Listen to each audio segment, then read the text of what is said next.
On today's show, the championship final is set at the Four Nations. We'll have a full preview and what could the cost be for Ottawa Senators fans. And we have an interview with Sens prospect playing with the Barrie Colts. It's Gabriel Eliasson. This is Brady Tkachuk, and you're listening to the Locked On Senators podcast. You're Locked On Senators, your daily podcast on the Ottawa Senators. Part of the Locked On Podcast Network, your team every day. Welcome! You are locked on to the Ottawa Senators, the only daily podcast covering the Sens. On the outskirts of enemy territory, I'm Ross Levitan, alongside Brandon Piller up in the Blue Mountains. Today's episode is brought to you by FanDuel. Right now, new customers on FanDuel can get $150 in bonus bets if you win your first $5 bet. Just check out FanDuel to get started. Today is Tuesday, February 18th, and Pilsy, the Four Nations might have to get canceled. It's the only way we're going to save Brady Tkachuk from himself. Ross wants to cancel the finals, Canada versus USA. This man hates hockey, apparently. I don't want to cancel it, but Brady Tkachuk got hurt in last night's game against Team Sweden. He only played 1 minute and 55 seconds. He did hit his over on shots on goal, but he's going to play on Thursday. Oh, yeah. I mean, you would have to amputate one or both of his legs for him not to play that game. You heard him talk about it before, Ross. The round robin game, Canada versus USA, he said, quote, "This is the biggest game I've played in my life." So you think he's not playing the finals up against Canada? He's going to find a way. Well, I know he's going to play the final. That's why we got to cancel it, because I'm not trying to be rude to Brady. But there's a bigger game on Saturday night, Sens Habs, that we need Brady Tkachuk playing at his best for. I just don't see a world where you can allow a guy who's hurt to play in a game that doesn't matter when there's a team paying you $8 million who's playing Saturday night in the playoff hunt for the first time in 7 years. Yeah, I was going to say issue, but this is the other side of the excitement of the Four Nations tournament, and a lot of teams are dealing with it a lot worse than the Ottawa Senators, Ross. Think about the Vegas Golden Knights, Shea Theodore out week to week. The Boston Bruins just announced that Charlie McAvoy is not going to play in Thursday's game, and I have a feeling that leads to him probably not playing when the Bruins get back to NHL action as well. And Matthew Tkachuk, Atlantic Division is getting... But I mean, Matthew Tkachuk, who knows, especially if that's an ankle thing, that's kind of been lingering with him. So, and then Team Sweden was riddled with illnesses. Not sure how serious those are. I mean, Linus Ullmark, one of them as well. Hopefully he can rest up and be good to go by Saturday. But this is the other side of the coin with the tournament like this in the middle of the season in February when playoff races are peaking right now. That is maybe something that the NHL is going to have to reevaluate when they do the tournament or how they do it. I don't know how you fix it, but with Brady Ross, I'm going to remain optimistic, and I don't think that was a serious injury. I think that's one where it probably just stings a bit, and he's like, look, coming back in this game wouldn't make much sense. The Team USA had already clinched their spot in the finals no matter what. They end up losing the game anyways, and it doesn't affect the finals or anything Team USA related. So I'm hoping that this is just one of those rest up, don't move around too much, try to heal and play Thursday, hopefully not have any incidents Thursday, and then be ready to go for Saturday. But certainly it is cause for concern. He left and barely came back in this game. He tried. He did try, but I think at that point, him and the training staff were just like, look, what's the point here? Let's just rest up. But I'm deciding not to take it too seriously, whether that's smart or not. I'm just trying to remain optimistic here, Ross, because we were at the first game the Ottawa Senators played against the Montreal Canadiens, and it was a complete dud by the team, and that was with Linus Ullmark playing as well. So if Linus still isn't ready, if he's still dealing with that illness, and Brady Tkachuk's not in that game, oh man, that would be a major disappointment coming out of this tournament, where the Ottawa Senators went into this tournament on a 3-game losing streak, all to Atlantic Division rivals. So the Ottawa Senators are back at practice today. They've made a roster move. We'll get to that. And obviously, I'm being a little hyperbolic here talking about canceling the final. It's not going to happen, and it's going to be an amazing hockey game. I'll be glued to my TV for it. But you just have to be cautious if you're an Ottawa Senators fan going into this, being like, we know Brady Tkachuk's style of game. He's going to crash the net like he literally did. That's how he left the game. He crashed the net, hit what looked like his hip. Yeah. As you know, Locked On Sens, not doctors, but it did not look like a, let's call it a light collision. That's 225 pounds rolling full steam into a metal post that is attached to the ground. So it is, it's nerve-wracking for sure, because the Ottawa Senators come first, I think, when it comes to what's most important for the rest of this season. We'll see how it goes, though. And you mentioned it. The Sens aren't the only team dealing with it, as Charlie McAvoy will be reevaluated after an infection. He had to go to the hospital yesterday. So amazing hockey, but what is the cost is going to be something that overshadows it over the course of the next 48 hours before Thursday night's game between Canada and the United States. Okay, the Ottawa Senators back at practice, 2:00 today. We'll tweet out updates at Sens Central on Twitter. But the Sens have called up Cole Reinhardt. Are you right away drawing a parallel or a connection that, oh my goodness, this means Shane Pinto and Josh Norris are still out of the lineup? Or is it as simple as, hey, Brady Tkachuk's not going to be there today, so let's roll 4 lines of practice. We like having an extra guy anyways. Where do you sit on that worry meter? This is the worry episode, it feels like. Not that worried, Ross, because the Ottawa Senators were down a forward before the tournament with Cole Reinhardt and Brady Tkachuk in the lineup already, right? So immediately when you see someone called up, we started doing the verbal meme Charlie Day in It's Always Sunny in Philadelphia, where he has the Post-its and the elastic bands and he's pointing and he's going all crazy. We were doing that, but then you come to realize, okay, he was probably going to get called up regardless, even if Brady had been back. Let's say Team USA doesn't make it, or he's not injured, he would have been back at practice. There's still one forward down, or 2 forwards without Cole Reinhardt there.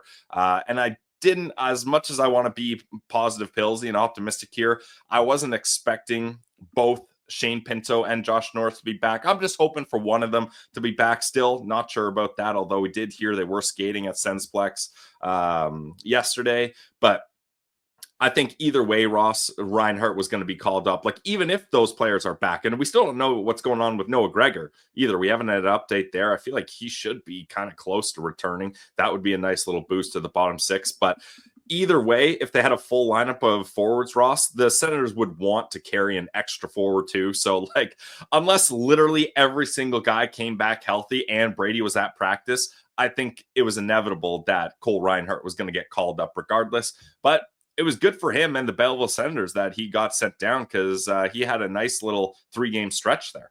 Yeah, and we'll talk about the Belleville Sens after our interview with Gabriel Eliasson. If you don't know much about Gabe, you can go listen to our interview as well, maybe a precursor to this in July, right after Sens development camp. But it was great to catch up with him. He's an awesome kid, and we know that there's going to be a long road for him to the National Hockey League. He's turned 18 in September this year. He was the youngest player drafted at the NHL draft in Vegas last June. So great to catch up with him, talk about his transition into North American hockey, why he likes the smaller ice, shocker there, and why people are trying to fight him in the Ontario Hockey League all the time. So great conversation coming up. Let's get to that right now, and we'll discuss the Belleville Sens and Leevi Merilainen staying red hot in the other side of the interview. You're listening to Locked On Senators, your team every day.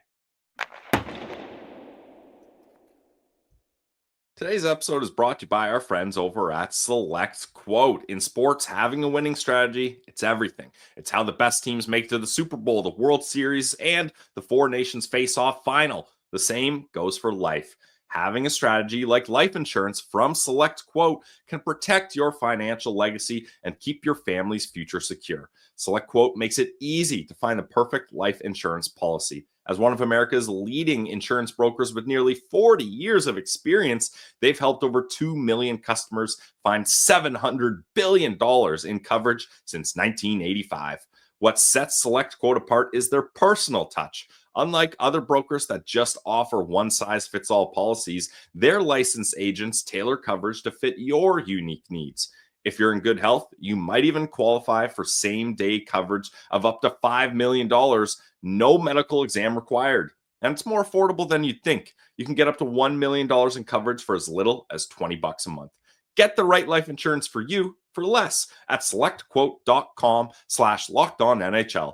Go to selectquote.com/lockedonnhl today to get started. One more time, guys, that's selectquote.com/lockedonnhl. Select Quote. They shop, you save. And just a quick note before we get into the interview, if you're watching on YouTube, the video is not always perfect. There was a big snowstorm in Barrie while we were doing the interview. The audio is perfect, and towards the end, the video is perfect too. So enjoy. Here is Gabriel Eliasson.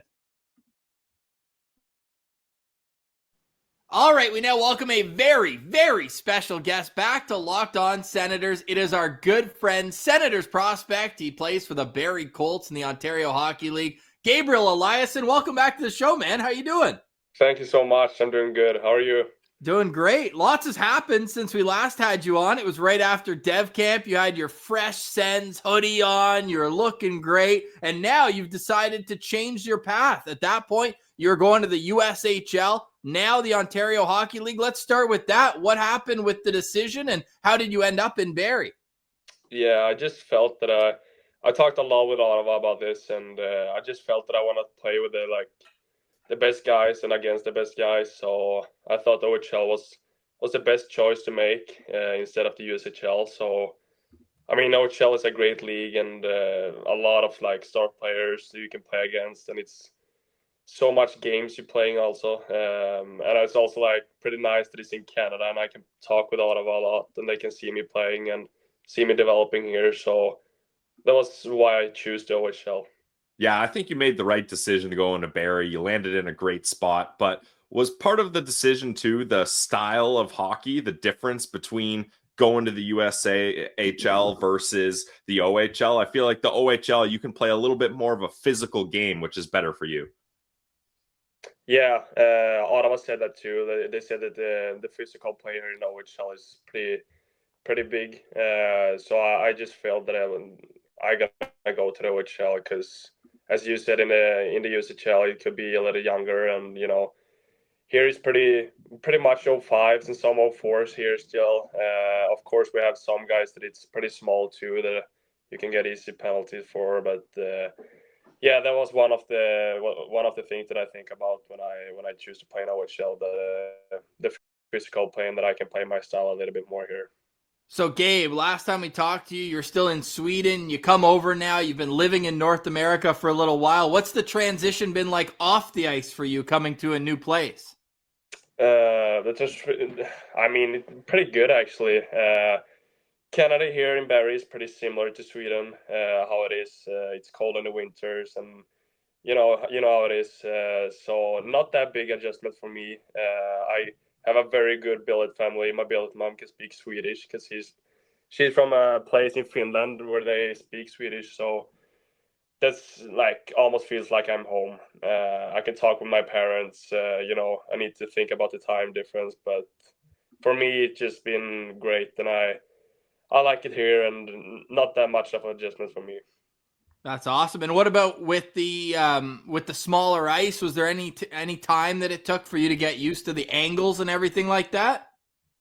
Yeah, I think so. I mean, I'm grateful that I've been part of the rookie camp and the main camp too in Ottawa, so I could feel that a little bit before I go here.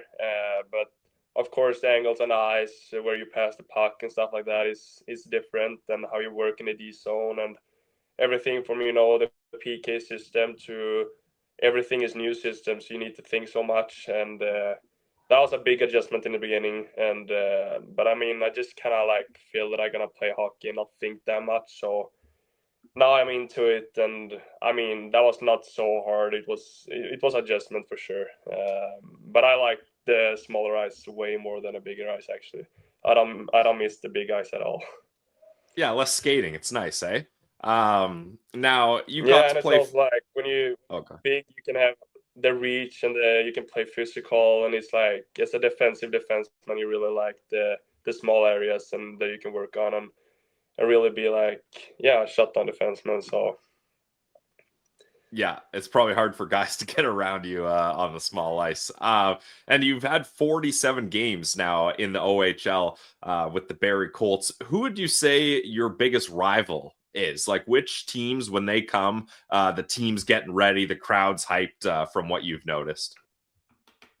I mean, we have played Sudbury Wolves like 8 times or something.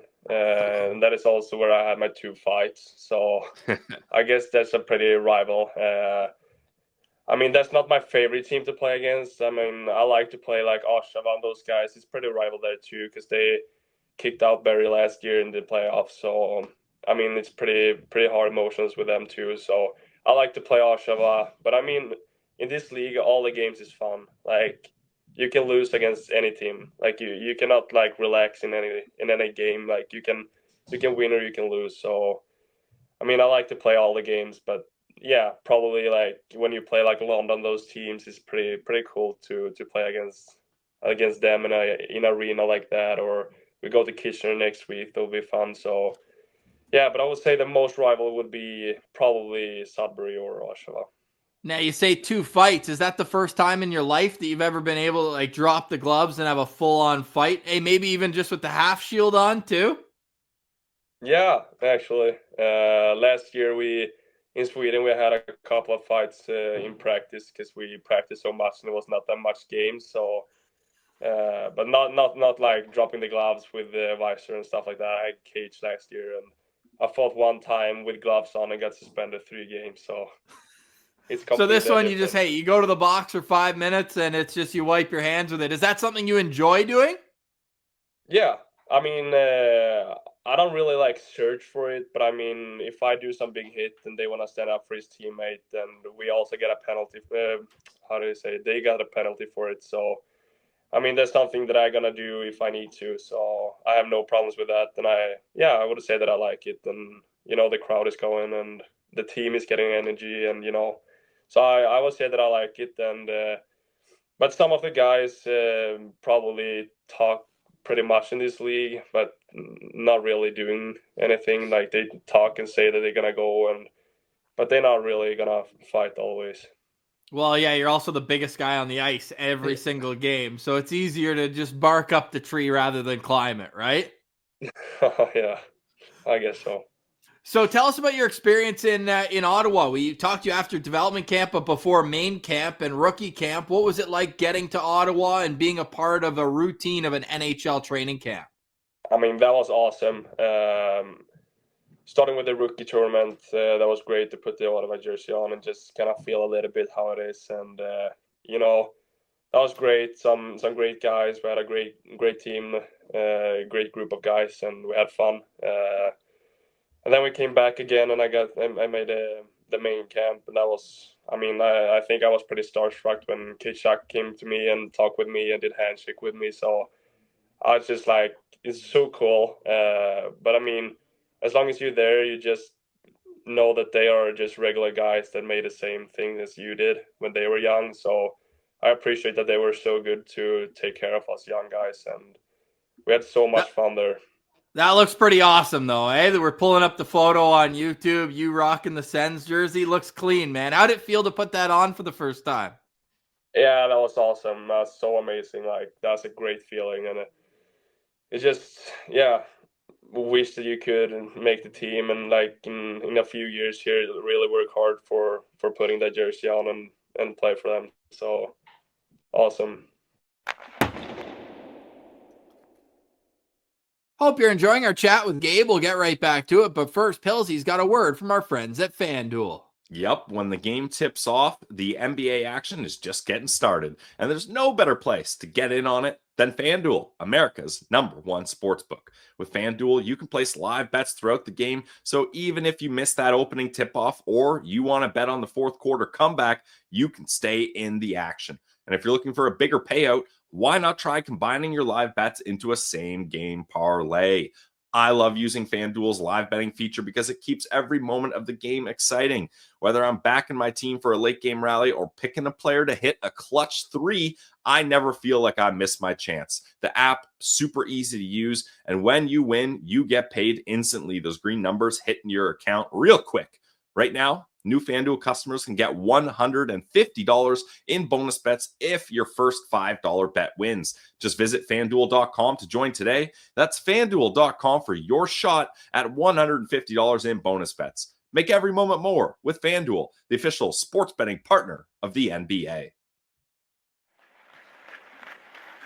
What did Brady tell you? We know we talked to Brady, and he really makes it a priority to talk to the young guys and make sure that they feel a part of it. What was your conversation like with him? Yeah, he came up to me, actually. He did a handshake with me, and I was like, oh my God, like, this is Brady Tkachuk. I mean, I watched his videos, highlights the whole my draft year when he hit some guys and 16 hits in a game, you know.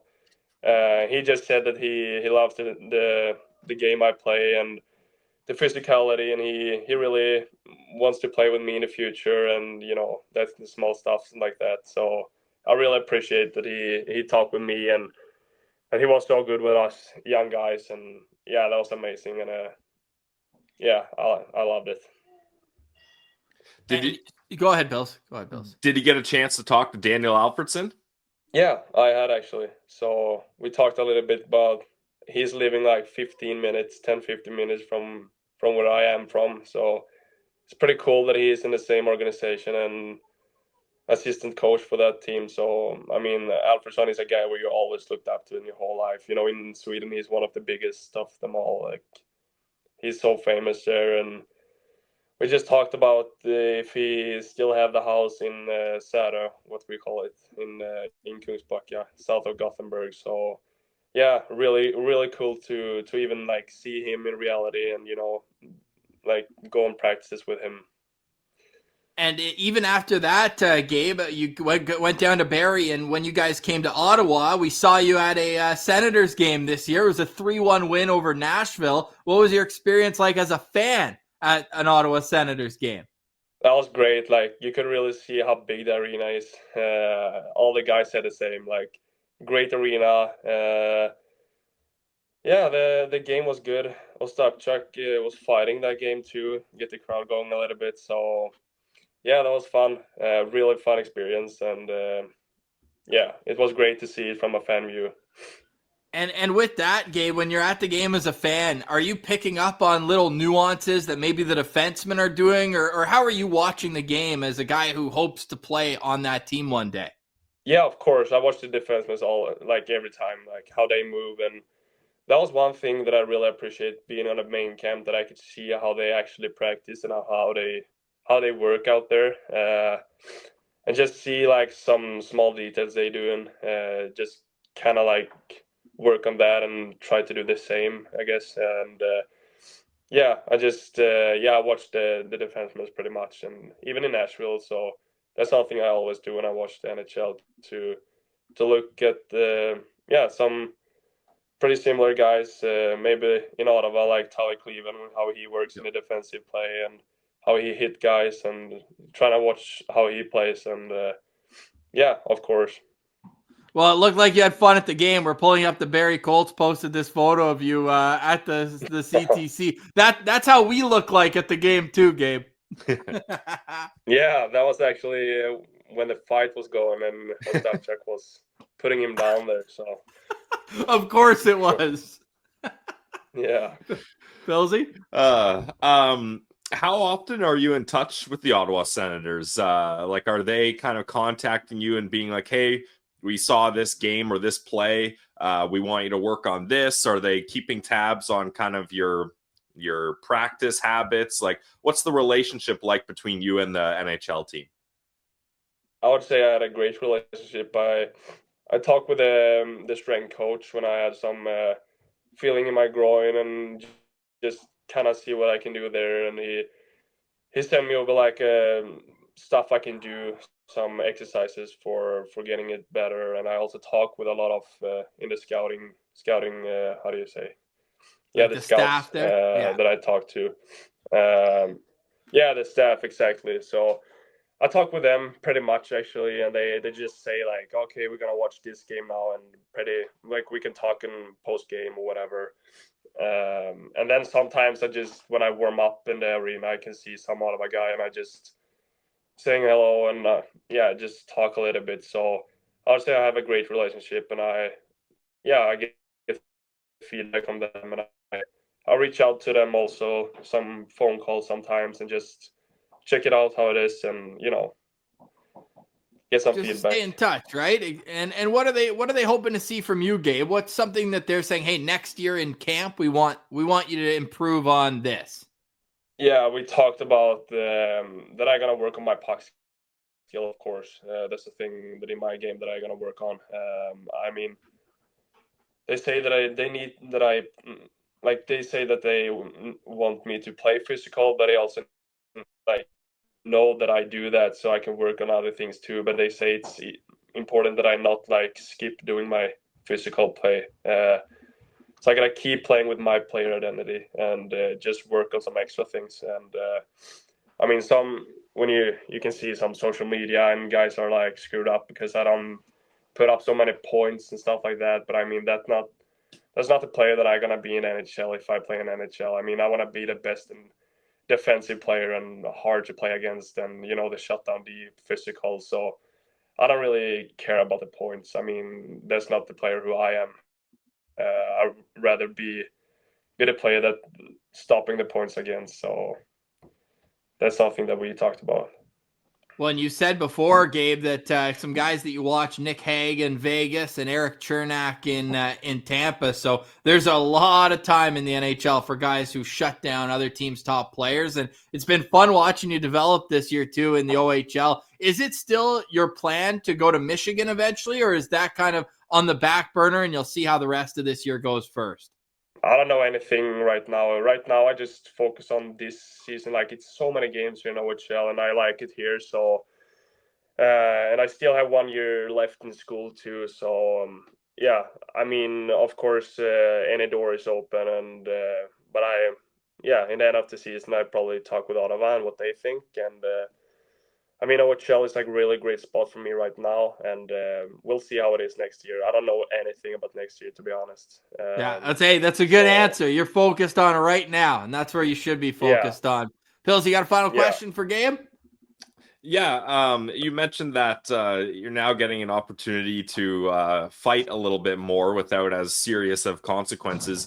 Is that something you're working on in practice? Like, do you have somebody that's helping you out with that? Are you watching more videos of NHL fights? Because obviously, like you mentioned, points isn't going to be your game. It's going to be shutting guys down and playing a physical game. And once you get to the pros, that's probably going to be more of your game as well as fighting. So is that something you're working on actively or not really?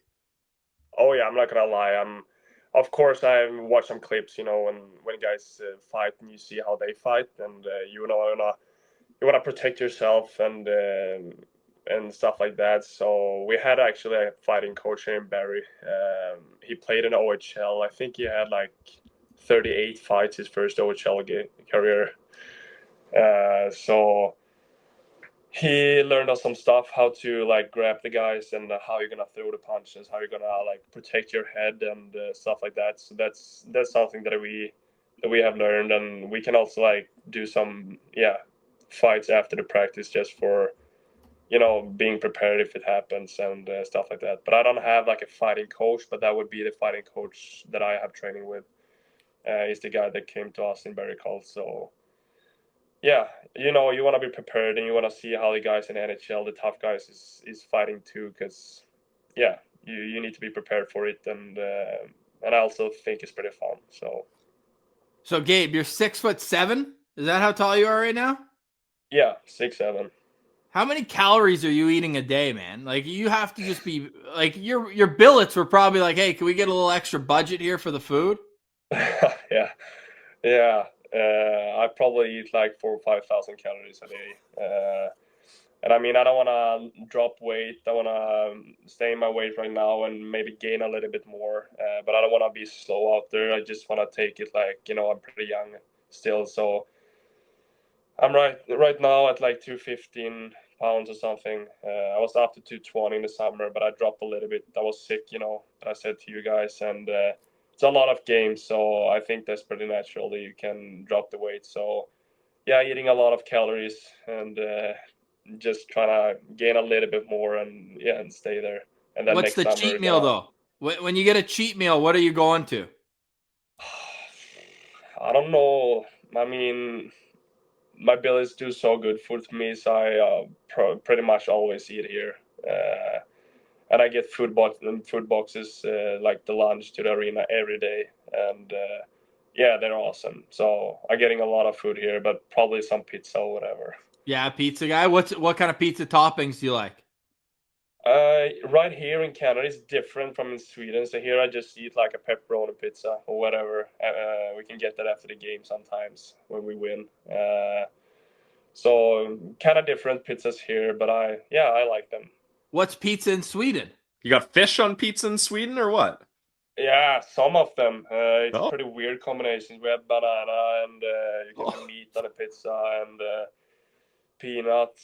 It's like we call them like Hawaii, Vesuvio. You have ham on the pizza, and it's pretty different. Here it's more like a lot of cheese and pepperoni, or That's hilarious. Banana on pizza. Yeah, this is pretty good actually. I'm gonna try that. I will. Usually I like my banana with like Nutella on a beaver tail. Have you had a beaver tail yet in Canada? Ooh. No. What's that? Okay. Next time you're in Ottawa, it's like a pastry. They flatten it out and deep fry it.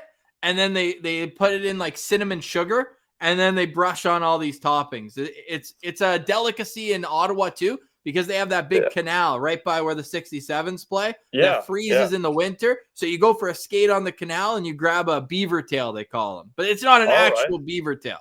It's not. Okay. Promise. Yeah. Awesome. Well, hey, Gabe, the transition's been awesome for you to the OHL. Your team's sitting first in their division at the time we're recording this here on Sunday, February 16th. We can't wait to follow you into the playoffs and see what happens next, man. You got a long runway ahead of you, and you're officially a recurring guest on the show. So that means you're coming back whenever we ask. We're going to be following along, man, and keep doing your thing. It's awesome to see that you're making a unique path to yourself on your journey. So we love to see it, man, and great chatting with you. Thank you so much. Appreciate it. Appreciate it for being here and talk with you guys. So, yeah, thank you so much.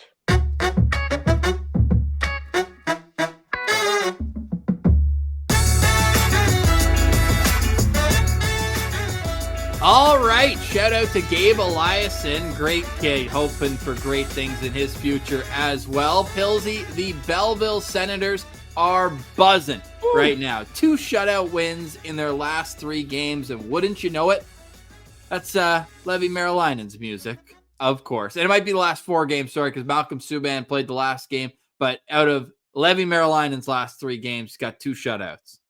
Yep, and Ross, in between those 2 shutouts, a win over the Toronto Marlies as well. So, like, this guy has just been great since being sent down, and I don't think that comes as a surprise to anyone. Ross, he was great in the NHL, so move him down to the AHL, and he continues to be an absolute stud. And the Belleville Senators, they needed him here, Ross. I've been talking about how important these games are for Belleville, especially up against North Division rivals. They beat the Utica Comets 3-0. That shutout gave Leevi Merilainen a Belleville Senators franchise record for most shutouts in the franchise. So shout out Leevi, getting it done. And it didn't take him that long, Ross, as he only has 46 AHL games under his belt. But like I was mentioning, key games for the Belleville Senators, they now sit only 2 points behind the Syracuse Crunch for 5th place in the North Division, but they got 4 games in hand. So if they can make up those 2 points, they will be sitting in a playoff spot. Ross, I think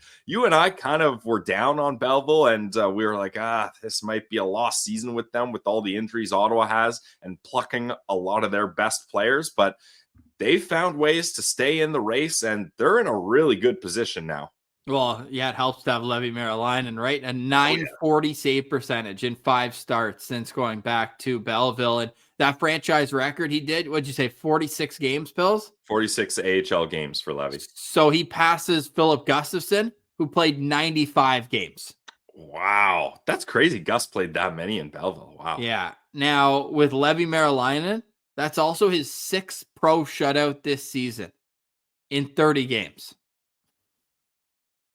Yeah, I mean, the Finnish firewall, he's figured it out. He's just doing his job. No matter what jersey you put on me, he's doing his job. Punch in, kick out saves, go home, rest, recover, and do it again. How does this affect, if at all, your thoughts on where Leevi should play the rest of the season? Has he now proven, like, look, not only has he gone down for more seasoning, he's proven to us again, he's too good for the American Hockey League. We need to find a way to clear that cap space for Anton Forsberg, or with the continued uncertainty around Linus Ullmark, are you still saying, all right, hold your horses, keep the 3-headed monster. Leevi can marinate in Belleville. We're seeing it's helping them in the standings. He's getting to play rather than sit on the bench. Where are you on that argument? I mean, I think what more does Leevi have to prove? I think he's proven it. That's for sure. There's no other argument in my mind that you can make. The numbers are there. The consistency is there. No matter whether he's playing behind the Ottawa Senators or a injury-riddled Belleville Senators team, he's finding ways to shut the door. I do still think, Ross, if they go the route of trading Anton Forsberg, I think it would make sense to try to bring some sort of goalie back, whether it's in a trade or you just sign a veteran guy. Like, injuries happen and you need to have a third guy. He doesn't have to be any sort of caliber. He just has to have some sort of NHL experience and needs to be able to back up NHL games if, God forbid, something happens. But I think at this point, it's so clear that if the Ottawa Senators are going to do anything at the deadline, and I think they do need to do something, they need to find a way to clear that cap space of Anton Forsberg. And I feel bad saying it because he's actually kind of turned his season around. Not that he's been amazing, but he certainly has improved big time since the start of the season, where it was tough to even consider playing him. He's had a lot better performances as of late, but the Ottawa Senators need that $2.75 million of cap space, which I guess if you brought in another goalie, that's probably going to cost you $800,000 in cap space, but you're still, that 1.9 is still very valuable. Huge value, especially for a team that's right up against the cap. And exactly. We're still a year later trying to figure out how to cover a team that spends to the cap. I still remember when Tyler Ennis got signed to a league minimum just to hit the floor. We're like, hey, how are the Sens going to hit the cap floor? Who do you want? Well, and at that point, Ross, they hadn't re-signed Brady yet. So we really needed that Tyler Ennis contract. So yeah, times are changing, that's for sure. But I still think, Ross, they got to use one of those 3rd round picks that they have. I believe it's in next year's draft. They got 3 next year. Like, you got to use this year, 2026. Yeah, you got to use one of those 3rd round picks and Anton Forsberg. You don't have a 2nd or a 4th that year, though. Yeah, I mean, that's okay. This team needs help from a forward, in my opinion. And I think you can find, even if it's literally on deadline day, I think you can find someone to swap for a 3rd round pick. Now, with Anton Forsberg, are you going to get a team that requires a sweetener to take him? I don't know. That's something you really don't want to do if you're the Sens. You don't have a lot of draft capital to do that, unless maybe you trade a prospect, but you don't want to do that either. I think you try to move him, even if it's unfortunately for future considerations. That cap space is just so valuable right now, and the cap is going up. So like, you're not gonna, I don't think the Sens are going to have to deal with that as much in the future. But right now, if they want any sort of reinforcements, that's the only move that they can really do, in my mind. And let us know in the comments what your thoughts are on this. The conversation will be following for the next 2.5 weeks, because this Friday is 2 weeks from trade deadline, March 7th, Friday, I believe 3:00 Eastern. No more bets after that. It's just a matter of making the decisions, if you're Steve Staios right now, of what this Senators team needs to make it have the best opportunity to make the playoffs come April. So right now it's interesting. It will be interesting to see who's on the ice for practice today, and the updates after the championship game on Thursday with Brady Tkachuk. Hopefully he plays. Hopefully it's all good. FanDuel's got it as a complete toss-up. -110 for Canada, -110 for the U.S. And apparently the U.S. is asking if they can bring a replacement in for McAvoy, which Don't you have to have multiple defensemen hurt? Just let Jake Sanderson play. Guy had 2 shots, a hit last night. He looked good. Could you imagine this is how Quinn Hughes gets in the tournament? There's got to be a rule against that if you deny a player coming that he's now no longer eligible, I would think. I don't know. We'll find out. It's gonna be exciting. I know I was poopy pants about the championship game at the start. I'm just hurt. I need Brady Tkachuk to be at 100% down the stretch for the Ottawa Senators, but it is going to be an all-time spectacle in the NHL. Credit to them. They've knocked this tournament out of the park, and I think I've watched every minute of it so far, and I'm certainly not stopping now. So we're excited for the championship game. Hopefully we get to see Jake Sanderson and Brady Tkachuk lose, and that way have an extra chip on their shoulder down the stretch, because at the end of the day, go Canada. Hey, and Ross, if they do end up losing that game, they can get revenge on, if they lose the Canadians on Thursday, they can get revenge up against the Canadiens on Saturday. We'll leave it at that. It's a great place to end it there. That's Brandon Piller. I'm Ross Levitan. Thank you for liking, watching, listening, and engaging with the show. We'll be back tomorrow for plenty more after the Senators hit the ice again for practice. This has been another edition of the Locked On Senators podcast, your team every day.